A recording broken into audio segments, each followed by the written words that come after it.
The path was back-breaking. 5 miles along a narrow saddle, a tortuous trek which Alexander's men did at night with snow still in the gullies.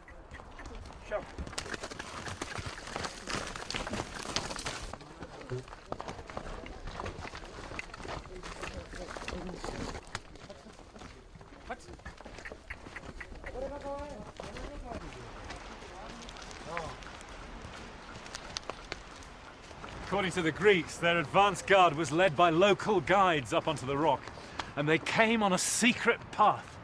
And there's only one way that could be, it's this. It comes across this narrow neck of land, which is the only way you can get onto the rock. The ground, as you can see, falls away dramatically on either side, with huge crags on either side. So this must be the route that the Greeks took.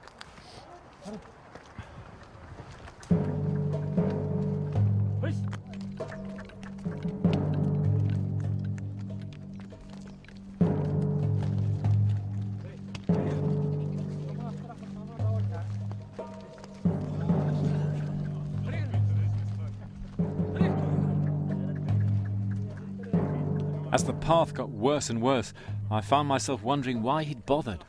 Were the people on top such a threat to him? The only explanation I could come up with was what the Greeks called Alexander's pothos, his desire to surpass even the gods. Have you seen Makin Khan? By nightfall, we'd become separated. Makin Khan! Our guides were lost. We're gonna stop here! It was pitch dark before we found somewhere to stay, an abandoned mosque used in summer by the shepherds.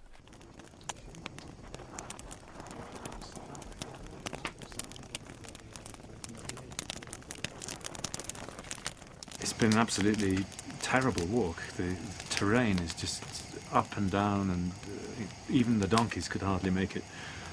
Much worse than crossing the Khawak Pass in the Hindu Kush, in fact. It almost made me believe that they couldn't have come this way. It's so difficult. You couldn't get an army through there. But if they did, if this was the way, then it is the most amazing demonstration of their absolute determination to overcome their enemies. To show the Indian people that there was nowhere to hide, and that all resistance would be futile.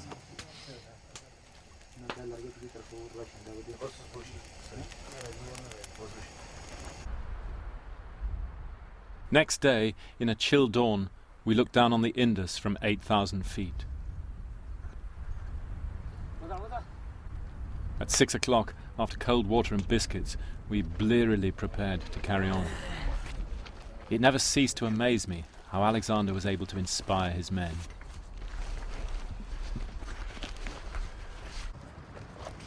They must have been tough old birds, these Macedonians. That's all I can say.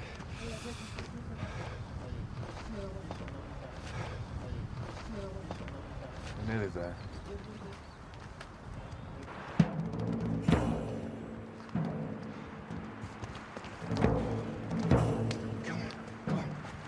Come on.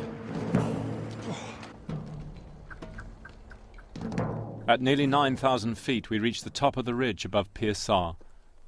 To the north, the snow-capped peaks of the Karakoram.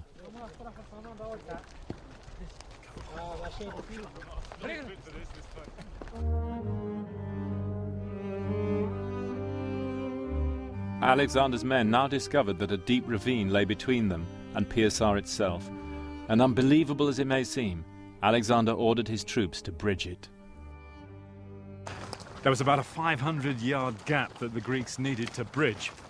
And one tradition says it took 7 days and 7 nights with the soldiers working in relays. Each soldier had to cut 100 stakes, and the engineers presumably were digging big piles in the side of this space here, and they laid a mat of trees, earth and so on, and it rose higher and higher until maybe more than 100 feet above my head. It must have looked something like one of those trestle railway bridges that you see in the Wild West.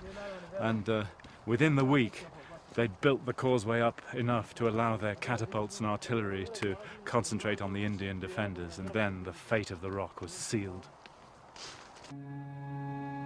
The Indians tried to surrender, but Alexander swept along the ridge and massacred them or drove them off the cliffs. On top, he left an altar to Athena as goddess of victory.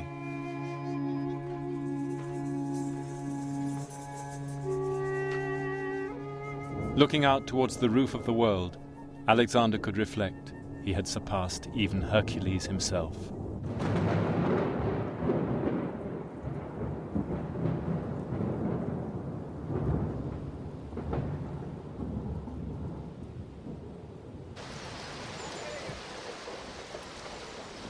Back on the Indus, Alexander's engineers had built a huge bridge of boats ready for the crossing.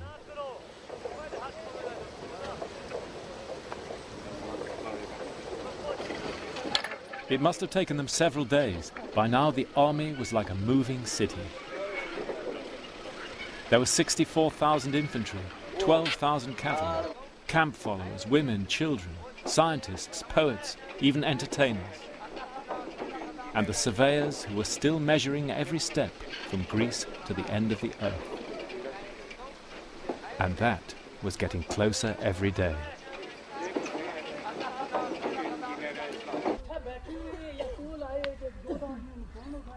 Alexander paused briefly at the ancient city of Taxila on the Grand Trunk Road. Here a Greek city grew up, the first in the subcontinent. A city of neat lines, a place of colonists, set apart from the hubbub of the native town next door.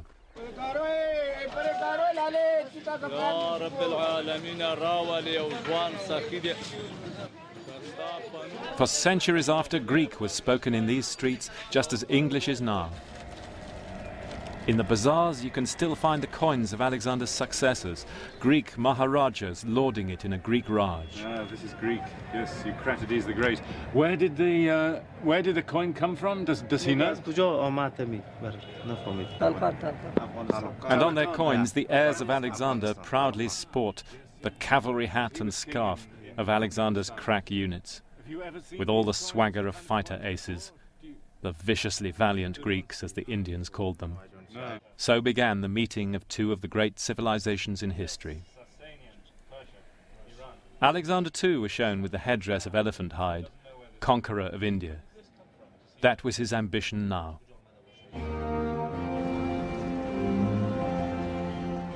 He marched on south, towards the Great Salt Range. Long before the Grand Trunk Road, this was the ancient route into India.